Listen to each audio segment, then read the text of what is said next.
ذرا امیجن کریں کہ ہر مسافر سے 3 گنا زیادہ پروفٹ کمایا جائے۔ یہی وہ کام ہے جو 2024 میں مڈل ایسٹ کی ایئر لائنز کر رہی تھی۔ معیشت کی ترقی، ایئرپورٹس پر بھاری انویسٹمنٹ، یورپین اور امریکن ایئر لائنز کا رشین ایئر سپیس سے پرہیز کی وجہ سے مڈل ایسٹ کی ایئر لائنز ریکارڈ توڑنے والا پروفٹ کر رہی ہیں۔ اس سال صرف اس ریجن کی ایئر لائنز کو $5.9 بلین کا نیٹ پروفٹ ہونے کی ایکسپیکٹیشنز ہیں، جو 2023 کے مقابلے میں ڈبل ہے، اور اس کی پیک پر ہے ایمریٹس ایئر لائنز، جو ہفتے میں 4000 فلائٹس رن کرتی ہے، 150 ڈیسٹینیشنز پر جاتی ہے، اور ایئر بس A380S اور بوئنگ 777S دنیا کا سب سے بڑے ایئر پلینز چلاتی ہیں۔ ایمریٹس نہ صرف مڈل ایسٹ کی سب سے بڑی ایئر لائن ہے، بلکہ یہ دنیا کی طاقتور ترین ایئر لائنز میں سے ایک ہے۔ لیکن اس سے بھی زیادہ حیران کن بات یہ ہے کہ یہ سب 1985 میں کیسے شروع ہوا۔ ایمریٹس نے صرف 2 رینٹ پر لیے گئے جہازوں اور دبئی حکومت کی $10 ملین کی انویسٹمنٹ کے ساتھ شروعات کی۔ بس آج تک پہنچتے پہنچتے ایمریٹس $50 بلین کی ایویشن دیو بن چکی ہے، جو ہر سال 50 ملین سے زیادہ مسافروں کو لے جاتی ہے اور $32.6 بلین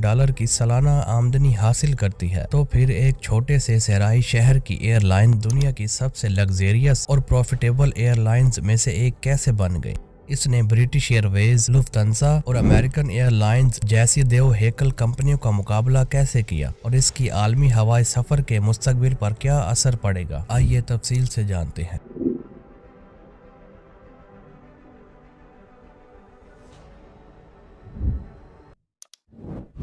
ایمریٹس کی کہانی 1960 کی دہائی کے آخر میں شروع ہوتی ہے، جب دبئی آج کی فیوچرسٹک شہر کی طرح کچھ بھی نہیں تھا۔ نہ کوئی اسکائی اسکریپرز، بلڈنگز، نہ لگژری ہوٹل، بس ایک چھوٹا سا فشنگ کا قصبہ، جبکہ قریب ہی ابوظہبی میں آئل کے بڑے ذخائر دریافت ہو چکے تھے۔ دبئی کے پاس زیادہ آئل نہیں تھا، صرف تقریباً 4 ارب بیرل، جبکہ ابوظہبی کے پاس 92 ارب بیرل تھے۔ دبئی کے رولر شیخ محمد بن راشد ال مکتوم جانتے تھے کہ آئل ہمیشہ نہیں رہے گا، دبئی کو ایک مختلف منصوبہ بنانا ہوگا۔ ایکسپرٹس نے انہیں ایک ایئر لائن شروع کرنے کا مشورہ دیا جو دبئی کے بہترین لوکیشن سے فائدہ اٹھا سکے۔ دبئی کی 60% آبادی سے صرف 8 گھنٹے کی فلائٹس کے فاصلے پر واقع ہونے کی وجہ سے دبئی یورپ، ایشیا، افریقہ اور دیگر ریجنز کے درمیان ایک عالمی ٹرانزسٹ ہب بن سکتا تھا۔ لیکن شیخ محمد نے 2 سخت کنڈیشنز رکھی۔ ایئر لائن کو دنیا کے اعلیٰ ترین سٹینڈرڈز پر پورا اترنا ہوگا، اور $10 ملین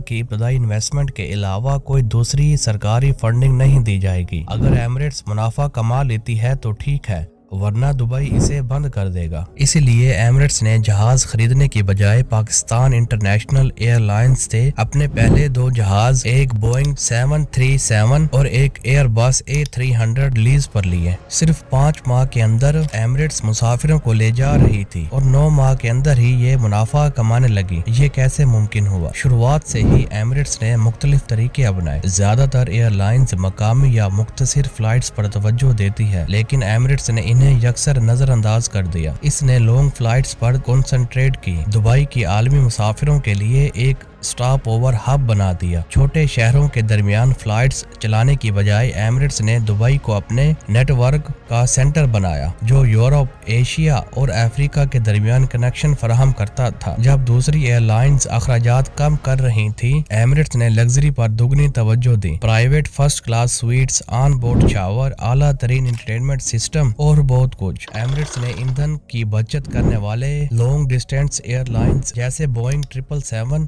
اور ایئر بس A380 میں بھی انویسٹمنٹ کی، جس سے اخراجات کم ہوئے اور مسافر کیپیسٹی زیادہ ہوئی۔ 2008 میں ایمریٹس نے ایک بڑا جوخم اٹھایا، جو ایئر بس A380 کا پہلا کسٹمر بنا، جو دنیا کا سب سے بڑا مسافر جہاز ہے۔ زیادہ تر ایئر لائنز A380 میں دلچسپی نہیں رکھتی تھی، کیونکہ اس کی لاگت زیادہ تھی اور اس کے لیے بڑے ایئرپورٹس کی ضرورت تھی۔ لیکن ایمریٹس نے ایک موقع دیکھا اور اپنی A380 فلائٹس کے لیے ٹرمینل 3 بنایا، جو دنیا کا سب سے بڑا ایئرپورٹ ٹرمینل ہے۔ اس ٹرمینل کی بدولت ایمریٹس نے A380 private first class suites, on board shower اور خصوصی بزنس کلاس لاؤنجز پیش کیے۔ یہ چال کامیاب رہی۔ ایمریٹس لانگ ڈسٹینس کے پریمیم سفر کے لیے اولین انتخاب بن گئی۔